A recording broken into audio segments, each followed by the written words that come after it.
Good afternoon, ladies and gentlemen. Welcome to Club Pro Chatter Season 6, Episode 3.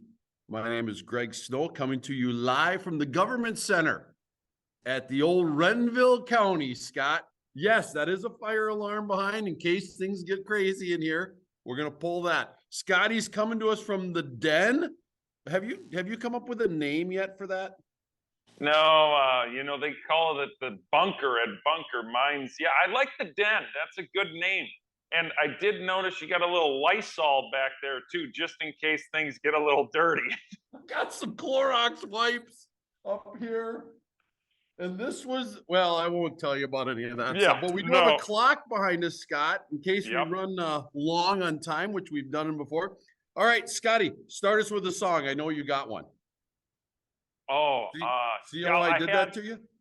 Boy, dude, I had a perfect one last night as I was reading all this stuff. Here we go. Why can't we be friends? Why can't we be friends? Why can't we be friends? You know, maybe that's the tour players and Jay Monahan. Why can't we be friends? We're going to talk about that later because, as you know, Scotty, I've got some strong opinions on this, but we'll get into that in a little bit. You got your coffee ready, Scotty? Yes, you do. I'm ready. We have a big day because we have a special guest today. We have the Twin Cities Open champion, Alex Kline, with us. Alex, if you'd like to come on board here. There he is. Yes, sir. How we doing, boys? Awesome. Hey, Alex, is the Tommy Fleetwood look intentional? Not intentional, but I have getting that a lot. I'm just letting everything grow. It's going to be a year since I cut my hair in August, so I'm trying to let it go. A little side spin so we can see the back. Yeah, exactly. It's not quite. Like it. I can kind of get it up into a bun, but not quite all the way there yet. So it's kind of exciting. Are you going to bun it? Oh, yeah.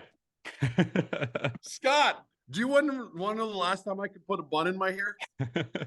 Never. Take a guess. No, I could. When? 1989. Alex, were you born yet? No, Alex was not. I was not. Of course not. Scotty, were you? Are you kidding me? I was in the first grade, in between Twins glory, 87, 91. All right, well, let's get into it. Alex, of course, as I just mentioned, won our Twin Cities Open. And the big question I'm sure everybody is wondering before we get into it too much was, Scott, did you remember your clubs this year? There's a little story behind that. Oh, Alex. No. Yes, I did. I saw Marty last before the tournament. I said, obviously, thanks for hosting. Edina was in great shape.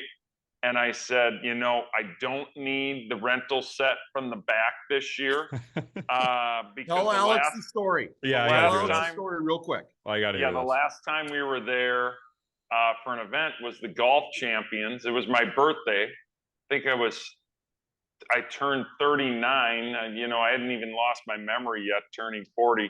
I get there, open the trunk. No clubs in the trunk. Oh, no. They're in the other vehicle that my wife had with the kids. Well, I live 2 hours away. There's no chance that I'm going to make it back in time. So my wheels are spinning. What am I going to do? So I go into Marty's office. I go, Marty, you got any rental sets here? And he's like, yeah, why? I go, well, I don't have any clubs. He's like, oh, no. So we start we end up figuring out the driver, getting a tailor-made driver, similar shaft demo. I used Don Barry's putter. I played the front nine with 10 clubs because my wife was coming down with my clubs, and I was like, I can put 4 of mine in. I wasn't going to do the putter because it was close. Did a couple hybrids, some wedges. And I think I shot like 75 or 76 with clubs that were probably standard. Right. I'm 2 degrees up. So, I had my clubs, Greg, and I just lost my mind on the back nine. That's all that happened. Yeah, you were playing good, but today's podcast is not about you. It's about Alex. I just want to say, what a brilliant play, though. It only carry 10 the first nine and have 4 kind of plugged in. I never Alex, thought have of you that. ever had a similar situation where you've left your putter, you've left your driver, and you're like, oh no? I have not that I can recall. I usually try to check to make sure I have my clubs before I leave my place. That's Yeah, kind of on the checklist. normal people don't do that, right? Right. I would never think to just not, let's not have our Yeah. clubs. But that's a Well, great story that we have. Go ahead, Scotty. Sorry. no, and then Alex, the next year in the U.S. Open qualifier at Legends, I get to the second hole, and I look and I'm like, I'm gonna hit 4 hybrid. Why is my 4-iron in here? I had 15 clubs, so I Oh took it no. out and I laid up and I holed out for a 3 on a par 5, but it actually was, I think, a 5 or a 6 because it was the second hole. No, it was Sure. a double because it was the second hole. I had 15 clubs, Sure. and it's two strokes 4 per max. hole with a max of 4. Sure. So, Sure. yep. So just learn from my mistakes. That's what it boils down Always to. check. I always check and always count, right? Yes. All right, All right. Alex, I want to take you back to 3 years ago. We dreamed up this Twin Cities Open. We thought it was going to be a great idea. We didn't know if it would work or not. The first year we kind of struggled for some participation. We weren't sure if this was going to even launch.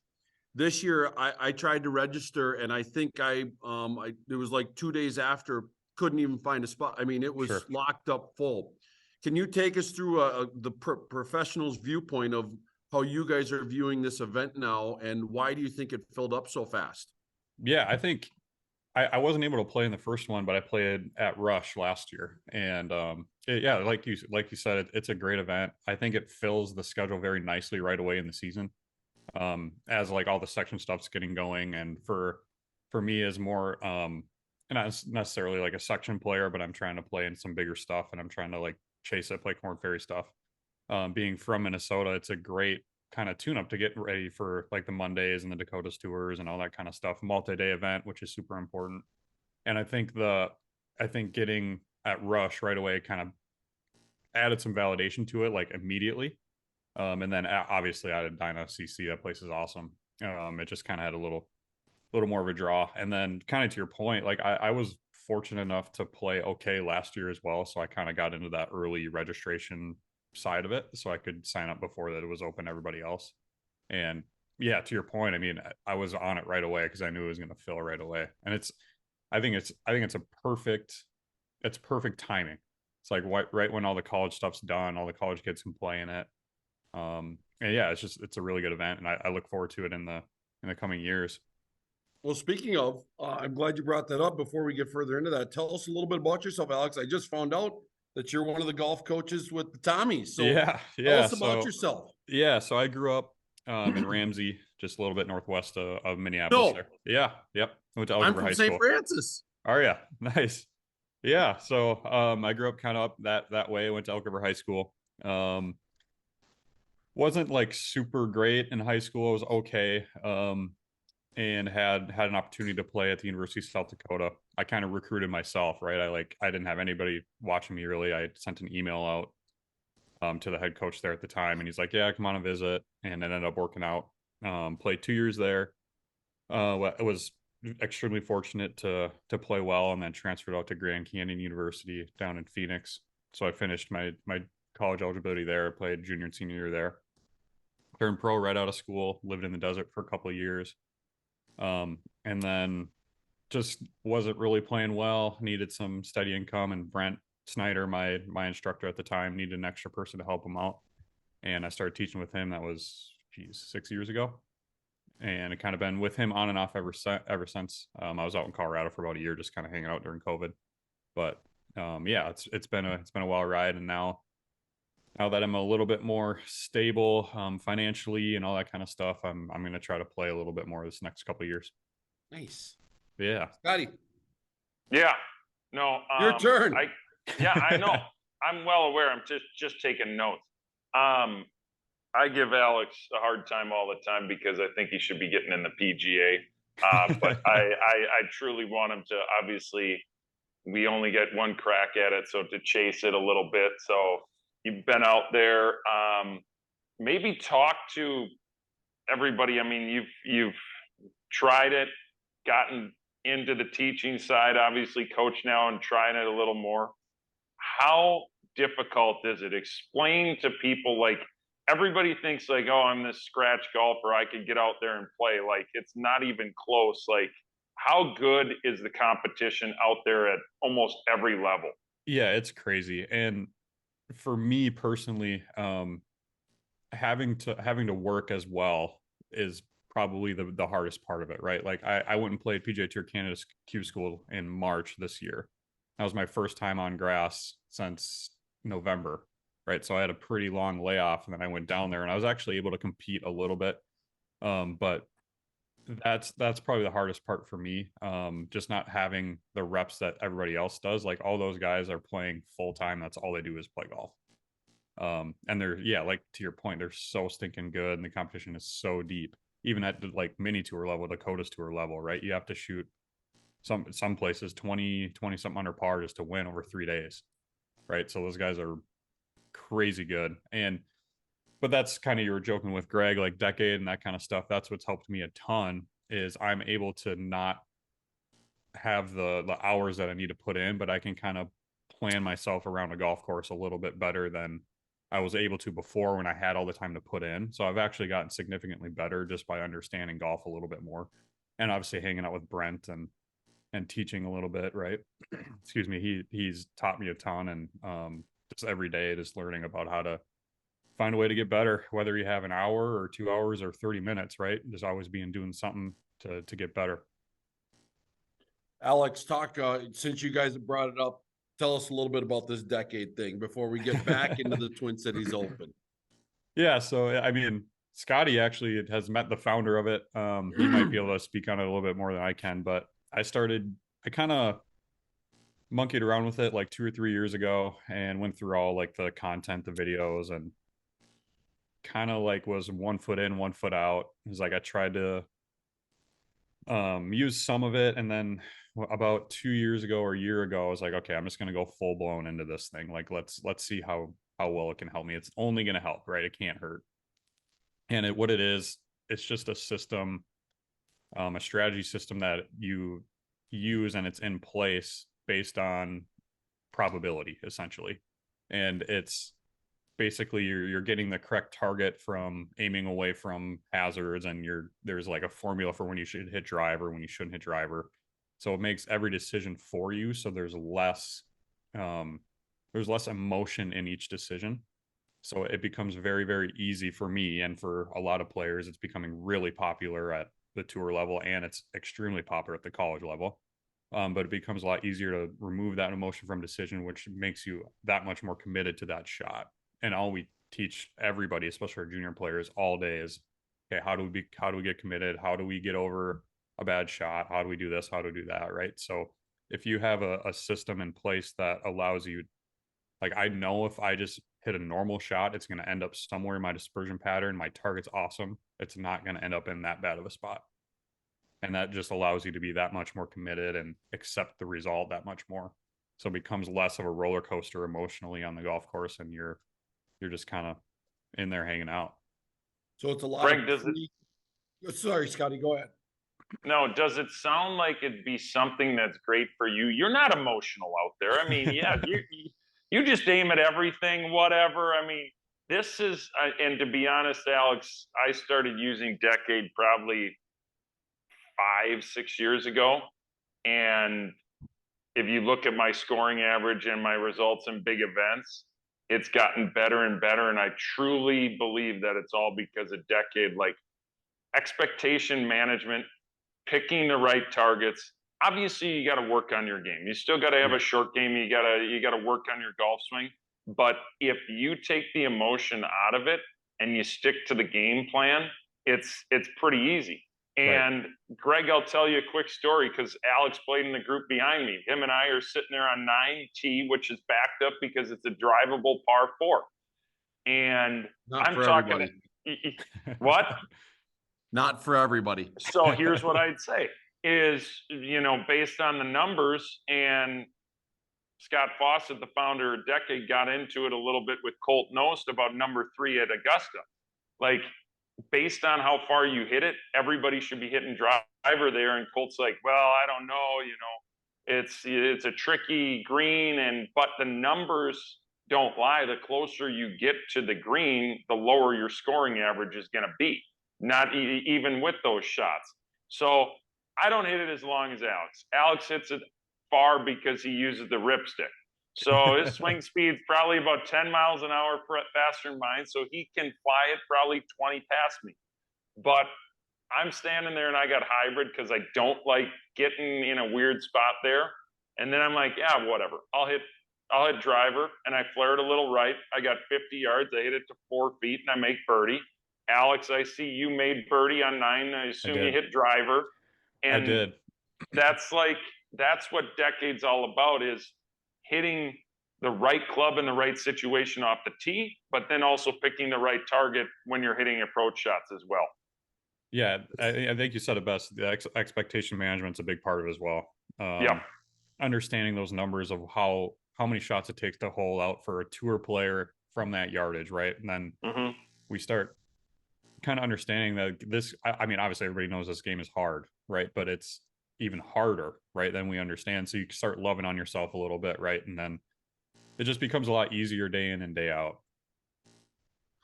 Okay, you two, that's enough of the infomercials. I understand. I think maybe you're talking. So are you going to start using it?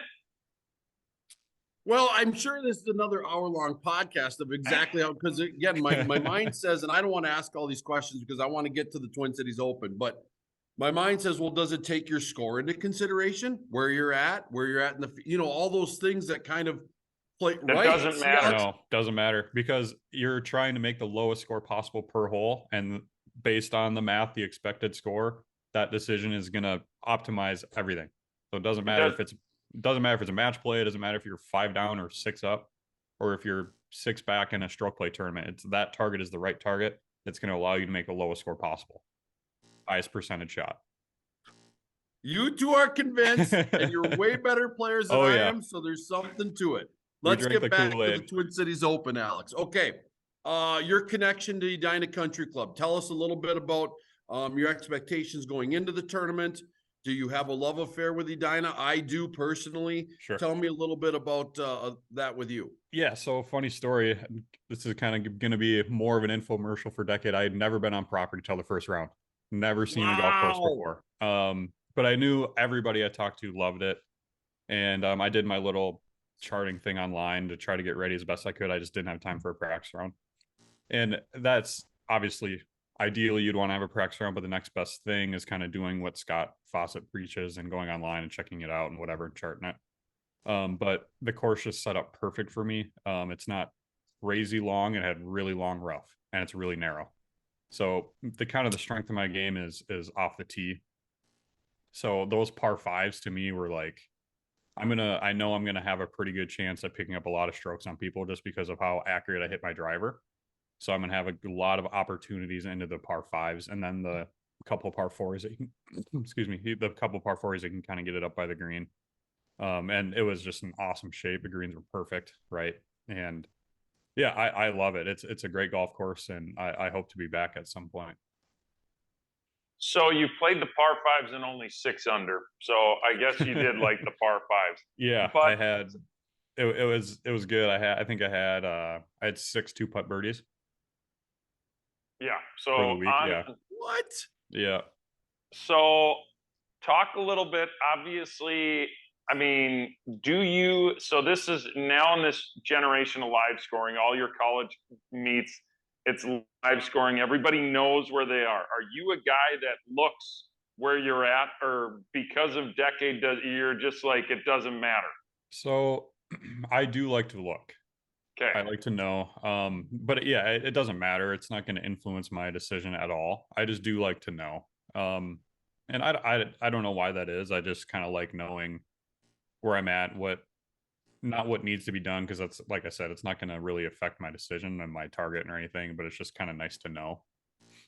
But yeah, it's just individual by individual, right? Some people get wigged out, but to me, it's just like, oh, that's where I'm at. That's cool. So go ahead, Greg. Okay, Alex, 69, 67. Yep. 5 under second round. Any difference in the way you played or how the rounds went, or was it just similar, just a couple extra Yeah. par five birdies, it sounds like. No, so I think after the first round, I was pretty happy with how I played. I felt like I hit the ball decent enough to shoot a better number than I shot. I just had too many bogeys. I think I made a really sloppy bogey on 9. I three putted, and then a couple other I three putted 18 too. So I knew if I just kind of limited bogeys, I would make enough birdies because I was like I said, the par fives were really gettable, and there's a couple short par fours. So I knew the birdies were there. If I just kind of limited mistakes a little more, I knew that I could probably have a 67, 66 out there. And I just was fortunate enough to limit those mistakes and kind of take advantage of the par fives, and off we go.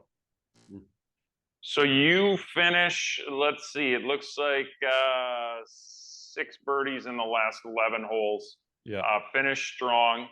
I know you've been working really hard on your putting. Talk about what you're working on with that. And I mean, obviously you figured something out. You cleaned up. Did you have any 3 putts day 2? I did not. Fortunate enough. Yeah, that was a big part of it. And it's kind of funny actually. I hit a pretty good shot into 1, 12 feet miss, had a good 2 putt on 2, missed like a 6 footer for birdie on 3, and then I missed like a 3.5 footer for par on 4. So obviously, with all that, like you said, like I've been working really hard on my putting, and you put all that effort into it, and you miss that little guy, or start to kind of downward spiral, right? And I was like, let's just keep going, right? Let's stay with what we're doing. Let's keep in our process, blah, blah, blah, blah, blah. And ended up making a nice save on 5, made like a 7 footer for par, and that kind of jump started a little bit.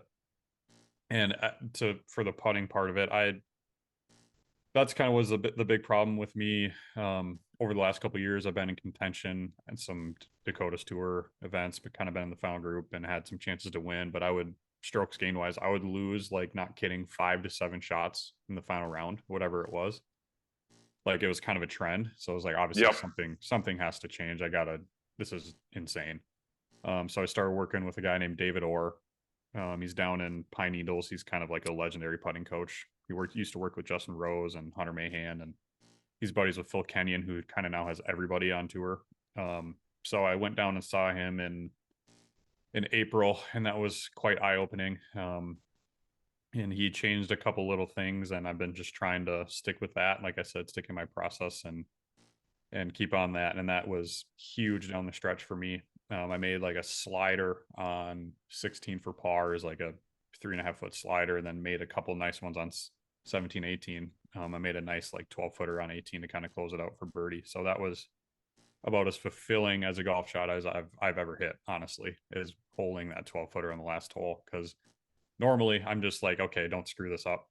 Like, let's try to drip this over the front edge and probably leave it short and low. To get it to 12 feet on 18, that other shot had to be pretty good. Yeah, it was kind of funny actually.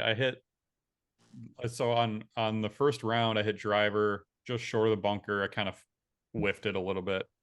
So I was like, okay, perfect target. Like, if I fan it, it's going to be right in the middle of the fairway. If I pull it, it might get far enough left and up that I can probably have a shot over the trees. Yep. And I hit it right at the bunker, just dead straight, and kind of trickled into that front, like just barely in the bunker. I probably had 2.5 feet from the lip of the front edge of it. So I got really lucky that it actually got forward enough so I could get a club on it, but it was far enough back in the bunker that I could get it over the lip. So I hit a 7 iron out of that bunker to 12 feet. And then it was funny, Marty kind of told me, I've never seen anybody make birdie out of that bunker. No. So it was kind of that was a really, really good shot. And it was just, like I said, a little bit of luck involved. And I also hold a bunker shot on 15. So yeah, I mean, it's kind of a decade thing too, right? Winning your best golf and winning requires a little bit of luck. And I just happened to hit some timely shots and hole some timely putts. But you get yourself in that position, and you just keep picking good targets and keep going. And if you make some putts, you win. If you don't, all you did was try your best, and it's easy to accept. Alex, you answered I always think that the teeth of the golf course is 15, 16, 17, 18. Yeah. Those are always the ones that, they're just the four of the harder, other than 6 and 7 can sometimes get you, depending on where they put the tee on 7. But other than that, those are, and so you already described those holes for me. And what were you thinking going into them? Did you have a lead? I don't think so. I think I was maybe 1 or 2 back going into 15. Again, I hit a dead straight tee shot. It was really good. I kind of misjudged the wind. It was out of the right a little bit. And normally I fade driver, so I kind of started it right at the bunker and it just kind of hung in there. Got in the bunker. So I had like a 60 yard bunker shot, left that short in that same bunker, kind of wraps around near the green. Left it in that bunker and then hit, a bunker shot that landed just short, kind of hit the pin and rode the pin straight down and in. So yeah, it was obviously a really lucky shot, but and at that point I was like, okay, I'm probably pretty like at least tied now. And then had a great up and down on 16, and then made a good par on 17, and then 18 I was walking down the fairway, checked the leaderboard, and I was like up by 1. So it was a quick, I made 2 pars, and now all of a sudden I was up by 1. And they're hard holes. Yeah, exactly. Yeah. And that's a very, very good lesson, I think, for my juniors and my college dudes. Like, par is good, especially if you're near the lead. Par is so good. You don't need to do anything crazy. Like, just keep doing what you're doing, keep picking good targets, and if your dispersion allows you to hit it close, then that's great. If not, like, I don't want to call it conservative, but like safe, good, high percentage targets is usually going to win out, and that's why this stuff works. Scotty, last question. You always get it, buddy. Yeah. So Greg, I'd also piggyback on what Alex said. The best way to lower your scoring average is not make more birdies. It's actually make less bogeys. So that's one thing that a lot of people can look at is like, stop trying to make birdies. Pars are good. And if you make pars and avoid bogey, you're going to cut your scoring average immensely more than making more birdies. So the stats don't lie on that. Like someone that shoots 78 versus somebody that shoots 70, the guy that shoots 70 isn't making 2 or 3 times as many birdies. He's just making less bogeys. So that, and then to piggyback, what do you got next? What do you got the rest of the summer, Alex? Yeah, I have the state open, Minnesota State Open, and then I'll try to play a handful of Dakotas Tour stuff, and then I'm going to try to get at least 1 or 2 Corn Ferry Mondays. I kind of have them earmarked on my schedule, just depending on if they work out timing wise, but I have weddings and all this kind of stuff. I'm kind of at that age where a bunch of my friends are getting married and bachelor parties and all this stuff. So time is running very, very thin. So that kind of goes back to my practice schedule, right? Like, I just have to be able to get the most out of my time. And I'm taking a lot of steps to do that. I've actually started working with a sports psychologist the last 2 months, and that's been a huge help. So I'm just trying to find ways that I can get better when I don't have as much time as other guys that are trying to do what I'm doing, right? It's kind of that leaving no stone unturned mentality. I'm trying everything I can to get better. But yeah, I'll play State Open, couple of Dakotas, Corn Ferry Mondays, and then there's a PGA Tour Canada Monday up in Winnipeg I'll play. That's kind of end of August. And then St. Thomas kind of picks up right at the end of August there. So once that kind of starts, I'm with them for most of the time, right? So schedule gets a little thin. And then November, I'll probably play the Nevada Open, which is a really, really, really good event. It's pretty big purse, and the entry fee is pretty low, and it includes all your lodging and everything. It's probably one of the better state opens. So really looking forward to that one. I played that one in the past. Well, Alex, thanks a lot for coming on today. And the only advice I'd have for you is be careful of those bachelor party scrambles that you're going to get sucked into, because he's the good golfer. Right. And he's that's on those. Sounds usually like what happens. That's usually what happens. It was funny. We were out at Tahoe this last weekend, and we played I think it was a Muni, but it's just like Lake Tahoe golf course, whatever. And they were super awesome to us. They played 18, and it was like a $15 replay rate. And they let us go off as a 12-some in a scramble. So there was 4 teams of 3. So there is just like spraying everywhere. There's tee shots flying all over, a bunch of guys teeing off at once. It was super fun. Well, good luck with all your adventures, and we wish you the best, man. And Cool. Thank good you luck at guys. the I State appreciate Open. it. Yeah, thanks for coming on today. Absolutely. Thanks, Thank you, guys. Alex. See you, buddy. See ya. All right, Kaylee, let's get you on here. What's up, everybody? All right, give us some. Well, let's first give her what she's due, Scotty. She doesn't really like to do our picking sections, or segments, I should say, but we force her, and she obviously won the PGA Championship. You were second, Scotty, because you had Scheffler. She had Brooks Koepka. I had a bunch of my guys miss the cut. John Rahm grumbled about the setup. Yeah. So Justin Thomas, PGA guy, he was brutal, but yeah, congratulations, Kaylee, on your Brooks Koepka pick. You Thank played you. great. Yep. And I did a lot of research. I was following. oh, it keeps you engaged in it. I know it. Uh, Anything you want to add to that, Kaylee? We want to give you your moment. An here. acceptance speech. I'd like to thank I'd like to thank Google for figuring out who's in the field quick, and this will be my one-hit wonder. So thank you, everybody. By the way, we're gonna have to pick the US Open at the end of this show. That's right. Oh. Yes, we So are. Kaylee, get ready. Hey, Kaylee, you should use Chat GPT and say, who should I pick to win the US Open? Right. Yeah. Well, there's a couple people she likes. All right, Can Kaylee, I just keep my same picks? No, we might not let that. All right, Kaylee, give us some state of the section here. Yeah, well, I'm actually doing this podcast today from Southview Country Club, the beautiful Southview Country Club, as we're setting up for Tape Mark. It's Tape Mark week. Yes. Yeah. So Scott, what's your tee time? 2:20. Friday. Yep. That's like the last group out, isn't it?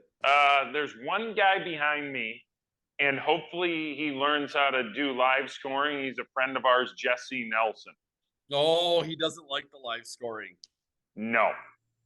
Yeah, we've got to get him better at that. Jesse is a recent winner at the old Onika Ridge Pro-Am. Yep. I heard. Yes.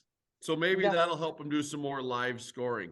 Scotty, what are you're on the you're the executive in the PGA. What do you want to tell us about the Tape Mark from your end? Yeah, I mean, it's one of my favorite events. I've played in it, probably 12 plus years. Why'd you brush your hair over like that? Because I've got it, Greg, and I got to get a haircut tomorrow, so I just want to flaunt it right in front of you. So dumb. But no, it's really. So no, Southview's always fun to play, always in great shape. The greens are fast, and there's always some difficult hole locations. You can make a ton of birdies with the par fives in the setup. So it'll be a fun couple of days. Holy. No, the pace of play is a little slow, but it's because every par five is reachable, and you got to wait. So it's just is what it is. Is there a couple par fours you got to wait too? Like 8 and 9? No, 9. You typically have the tee back, so you can't. On the final round, they always move it up. 8, yeah, maybe downwind you can get it close. But yeah, most of the people can't get it over the top of that hill. But yeah, so it'll be fun. I'm playing with 2 of my good friends from high school, and one of their friends who's become a good friend of mine, kind of the same team I've had the last 3-4 years. So we're excited. They like love it. It's my one buddy, Ross Fuchs' first time he's ever played in the Tape Mark. So Ross gets a little nervous during these events. So hopefully we can calm his nerves and we can have a good weekend. But yeah, it'll be fun. Forecast looks great. So yeah, that's a big deal. I think one of the days was like 75, isn't it? Where it's like literally perfect. Yeah, 75 on Sunday, which is perfect. So yeah, I think 50 teams. Is that correct, Kaylee? Around there, yep. Okay. Yeah. Still finalizing, it sounds like. Yes. It'll be good Haley, though. anything else to add there? Well, a little behind the scenes, I would like to state this on the record. We are definitely having extra stakes in our tent this year. I don't know if anybody remembers the flying tent last year. incident of last year when it almost could have killed somebody's Porsche in the parking lot, Greg. Yeah, it was a scary, Not scary yours. thing. No, I don't have a Porsche. Yeah.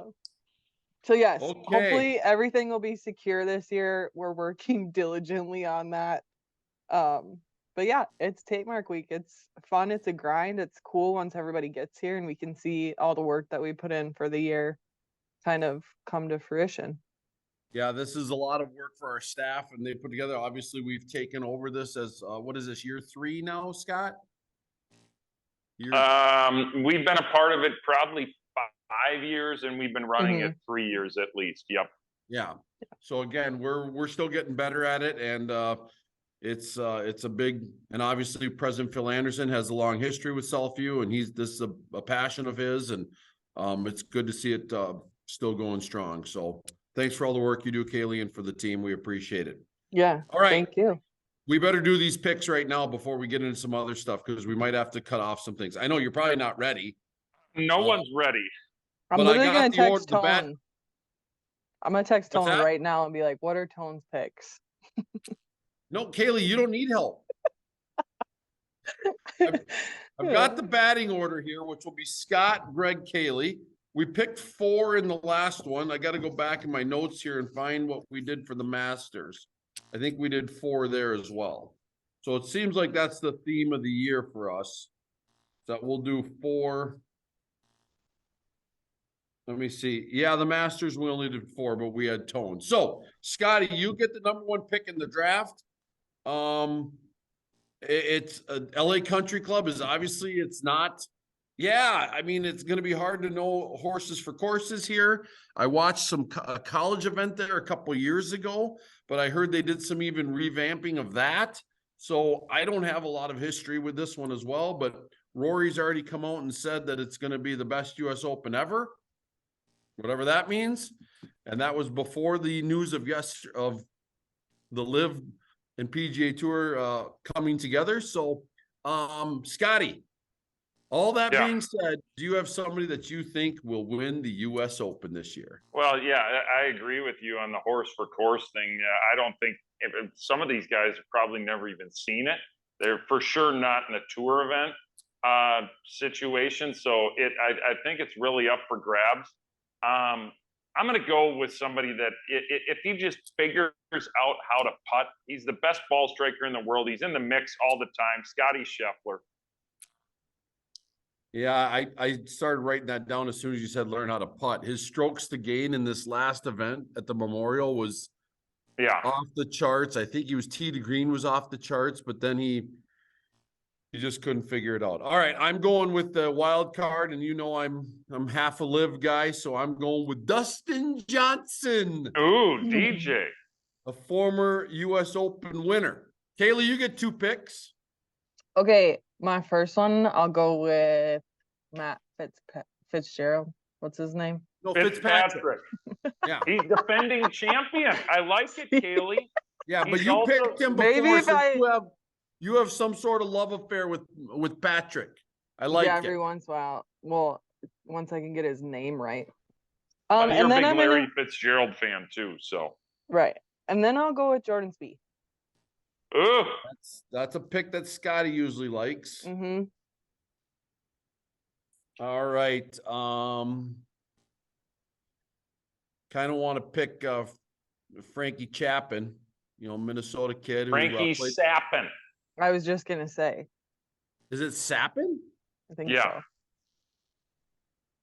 Are you sure? Because Brady Madsen. Yeah. Brady Madsen went to college with him, and I don't think he called him Sappin. Pretty sure. Okay. All right. I'm going to ask him. Okay. How about this one? How about no, he just withdrew. I can't do it. I was going to take Morikawa, but who knows if he's going to even play. Dunga. I'm not picking Billy Horschel. That I know. That's a for sure. How about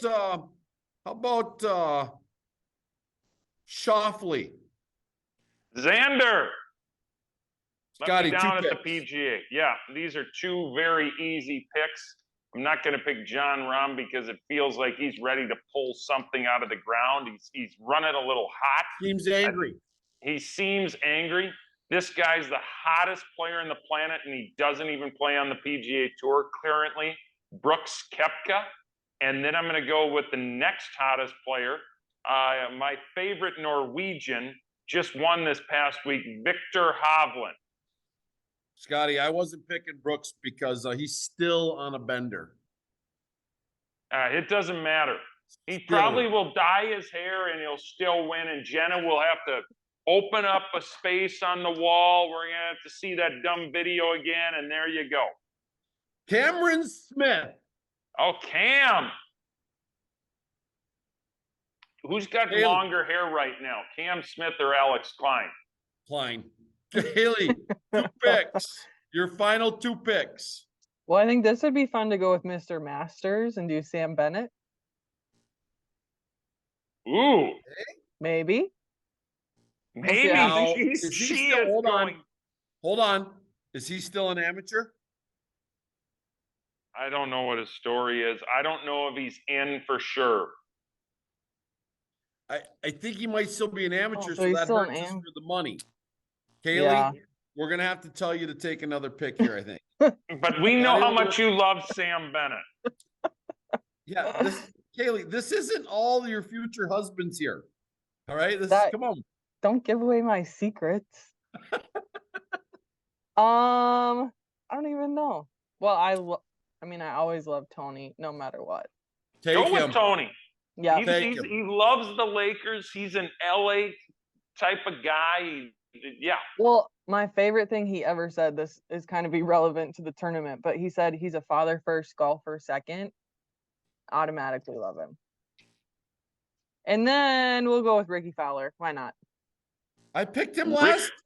He played good at the Memorial. Yeah, he did. I picked him. I picked him in the last time. He didn't do so good for me. So I'm going to give this guy another shot because I think he's going to have some validation, and that is Justin Thomas. JT. Yep.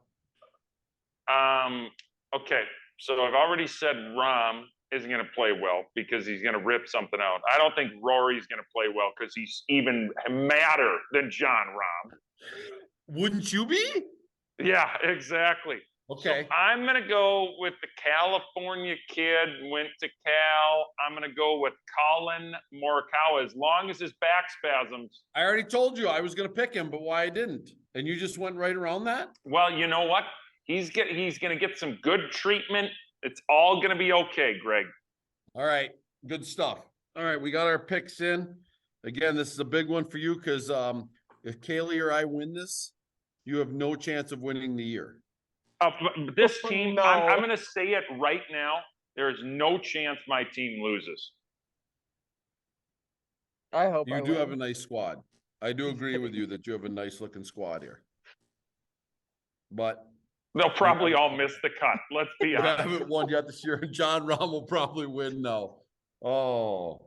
All right, let's move on. Scotty, we've had a lot happen in the section here recently. Obviously we talked a little bit about the Twin Cities Open, but we also had the Senior Open, and I got to play with the guy, not play with, but he was at Eagle Creek last week. We had a little Friday game, and the runner-up of the State Senior Open played at Eagle Creek. And who's that? I should look it up. Mark something. There is no one named Mark in the top. Who finished second? We've got Jerry Rose, Richard Freeberg, Joel B. Johnson, Derek Stendhal. Freeberg. That was it. Okay. Freeberg, and I said to him, I go, hey, congratulations. And he was like, thanks. That was a lot of fun. So Keller proves to be a great test for these guys, and I think they really like having that event there, Scotty. Yeah, no, I mean, obviously they've got one of the best hosts in the world, Mark Foley. Foley just he's like signed up for this event for life. He says the seniors just treat the facility great. They're super gracious, very appreciative. I think it's a good, fair test of golf. I know the wind kind of picked up, but I don't know that I've seen more than 4 or 5 under win this thing in a year. So the golf course is a perfect test. And our boy Chris Borgen with the title, I didn't even know he was 50. Oh, Scott, yeah. I thought I was older than him. No, Borgen turned 50 a couple of years ago, and he's still selfish plug. He uses the ripstick a lot. Remember, I don't know if you remember this. We had the long drive contest at Minnewaska. He won the senior division and hit it like 360. He still can move it. I played with him in the first round of the Twin Cities Open, and he's essentially, look at this. He just won the golf champions last fall, and now he's won the senior open. He's on a little bit of a run. He played in his first national club pro this off season. So Borgen's playing some great golf. I think it's got to be the Crocodile Dundee hat. Could be. Do you think you'll start wearing that? Yep. If it gives me a senior open win in a couple of years, you're right. I will. So yeah, so Borgen wins by 1. I mentioned who finished second, Derek Stendal, like hot off of, who played great down at Frisco, missed the cut by 1. I talked to Derek 2 days ago at the Meadows at Mystic at the Pro-Am. I said, hey, other than the front 9, he shot 4 over on the front 9, played the rest of the 27 even par. Like, awesome experience for Derek, great playing. And then, the quick turnaround and come back here and playing the senior open. He's playing great golf right now. And then maybe fatigue caught him, Scotty, because he was in the lead with 69. That's true. Backed it up with the 74 the next day. So maybe there's something to that he had a lot on his plate in the last week. Yeah, and then you round out kind of the top 10 in the section, or in the field from the section. We had our buddy Bill Israelson, the ageless wonder, shoots even par, finished tied for 6th. Don Barry, George Smith tied for 8th at 1 over, and Eric Childs was at 2 over, 11th place. So good representation by our section members, and just a great event. I love following along with this. Somehow the seniors do a better job of doing the live scoring than us regular players, but so it was a lot of fun to follow along. I love that you're hitting this, Scotty, because this has been a hot button topic with me. This should not be optional. This needs to happen, and people need to get better about it. So I appreciate the fact that you're hitting this so hard today. Well, I'm just telling you right now that at Onika Ridge on Sunday, 18 out of the 28 players did live scoring, and there's someone that finished at 2 under that probably would have liked to know that somebody was at 3 under. So, I think we need to talk about it at a tournament committee level and say, if there is live scoring, it's everybody has to do it at Pro-Ams. And in our events now, we pretty much, it's more or less strongly encouraged, but everybody at the Twin Cities Open did live scoring. So, well, was it you could do like your whole group? Yes. So that's all it takes in my mind, is that just one person in the group, and in a Pro-Am, have one of your AMs do it. Yeah, it's not that difficult.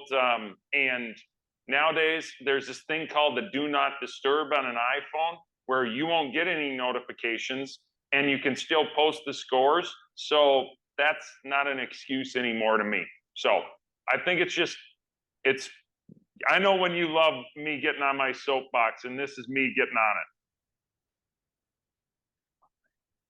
All right. So big news. We only got a couple minutes. We got about 5 minutes, Scotty. Yeah. We got a hot topic. We're going to end the show on my favorite subject. Huge news. We're recording here on June 7th. Huge news yesterday. This might have been one of those moments where were you at when these two entities combined? Now, I know Liv hasn't been around for very long, So it's hard to put them in that category, but that's how it was covered yesterday by all the news outlets and by Golf Channel and everything. Of this was like one of the biggest watershed moments in professional golf in a long time, with the announcing of the merger of the two entities. And or actually 3 entities when you count the DP World Tour. But Scott, here's the thing. Nobody really knows what all the details are. It's pure speculation right now. So just tell me, what was your gut reaction when you heard it? Well, I find it very ironic that the news of this happened on the anniversary of D-Day, which is one of the biggest days in the history of this country. This was for sure one of the biggest days and announcements in golf. I was on the range and doing our Hope chapter, and all of a sudden my phone started buzzing and beeping. I'm like, what the heck is going on? And I see multiple pictures or texts about it. And at first I thought it was a joke. I thought it was like April Fool's, but it was a picture of Monahan on CNBC or whatever it was. And yeah, I was just kind of shocked. I think everybody was. But yeah, it just seems like it came out of nowhere. That's exactly what and we're finding out that it did come out of nowhere, Scott. Yep. The live guys, it sounds like Greg Norman didn't even know about this. It sounds like that none of the players on the PGA Tour side knew about this. Again, is it something that they should have input in? Well, it doesn't seem like any live golfers are mad about this. It seems like that only the PGA Tour players, and I saw something this morning that said they've asked for Jay Monahan's resignation, which again, I gave it 6 months. I don't know if even that's going to last. It's going to last that long. How do you take the stance that you did for a year and change and now come back to all those people and say, hey, I had to pull the trigger on this? I just can't see it, Scotty. I'm just in shock that a man would say these harsh things about live and then say, yep, we'll jump in bed with you too. Yeah, so I wanted to watch this morning, but we had Rory had his press conference this morning, so I'm interested to see what he had to say. All I see on ESPN right now is Rory understands fans' frustration, still hates live golf. That's what it says. So here's the one interesting thing about this is the PGA Tour is owned by the players. Jay Monahan is their employee. They have a board similar to we have a board. And as far as I know, the PGA Tour board still has to sign off on this. So I don't know that anything is like done. Like they had a players only meeting yesterday. Nobody really knows the details. This sounds like Jay went off script. Nobody really knew about it other than his inner circle. So who knows if this was something of him trying to save his job, or who knows? This is going to be a story that's probably going to go on for the next month. Who knows what's going to happen? Scotty, I thought this was a Harry Carey of his job. I thought if you want to keep your job, you hold your stance, you hold your line. Because exactly. He asked all these PGA Tours to fall on the sword with him and proclaim that everybody that goes associated with live golf is associated with the 9/11 murders. And so now all of a sudden you're going to sit back and tell everybody that, well, I have to do this deal, and everything I said before, we just kind of got to forget about and just kind of got to wash it. I don't think it works that way. So you made a very interesting point. I had heard this as well, that this isn't a done deal. I think from Liv's perspective, it's what happens if the PGA comes back with, well, it's going to be a 2-year wait period before these guys can get back on the PGA Tour, or they're going to have to pay an X amount of fine to do it. Do you think Liv is going to say, oh, sure, okay, we'll pay that? Or maybe the head honcho guy would say, I'll pay all these fines for everybody. Who cares? We'll figure it out. This is what we wanted anyways. I don't know where this is going to land, but it is really, really cool TV if you're into the golf sports world, is watching how this is going to all unfold. There's a lot of talking heads right now, the Brandles, all of it, everybody going back and forth. But the fact of the matter is, and what's very unfortunate is ultimately what it boils down to is money. And PGA Tour and Live side was going to be in a hot court battle for who knows how long, spending millions on this case. So they probably just said, you know, why are we going to each spend multiple millions of dollars to fight each other and not know what happens when we could just come together and save each other money and make more money? So it's all about the money. It's terrible. I think from a fan of golf perspective, I think we're all super excited that the best players are going to play together. But there's still a lot of uncertainty in how that all looks and how their status gets back. And from a PGA member perspective, the timing works out very well for us, because now we might have the best players on the Ryder Cup team on both sides. Thank you. You know, and that's something that was still up in the air. Well, Scotty, we had a meeting with Craig Kessler, our new COO of PGA. Go ahead. I wish we would have had that call with him this morning. Well, it's funny because a day before that, you know, Monday when we were on that call, I asked that hard-hitting question. Yeah. I'm concerned about the Ryder Cup. I'm concerned that we're not going to have the greatest. It really concerns me that Europe isn't going to have their best players. Yeah. And again, I know they've dominated us over there for years, but if it's no names beating up on Scheffler and Finau, if it's two no names over there, that's not anything good for golf. No. I equate it to Danny Willett winning the Masters. It did nothing for golf. Nothing. No. And so again, I'd like to see the people that we know doing. That's why the Victor Hovland thing was probably the best case scenario champion for the Memorial, even though the McCarthy story, you know, pretty cool. But yep, it's probably better for the PGA Tour to have a Hovland win because he's just a good dude. He went caddying the next day on the longest day of golf. Crazy. Right? I know. He's a good dude. Yeah. So point being is that we like to see the best players. This is a win for the fans if this is signed. For the fans. Yes. And you're right. From our organizational perspective, I think we got what we needed because we need no question marks over a Brooks Koepka being on our team. There doesn't need to be any. Well, and it was perfect for us. It happened after the PGA Championship as well. You know, it didn't take away from that. The timing is good for us. So it's just really going to be interesting. We're going to get daily updates on what's going on with this. Yes. But I got one final question since I get the last one. When we have our next podcast, is Jay Monahan going to be the commissioner of the PGA Tour? No chance. Okay. I will write it down right here. Jay will resign or be fired. One or the other. I don't care which way or how they get there. You cannot survive this. Whether they merge or not merge, how do you survive this?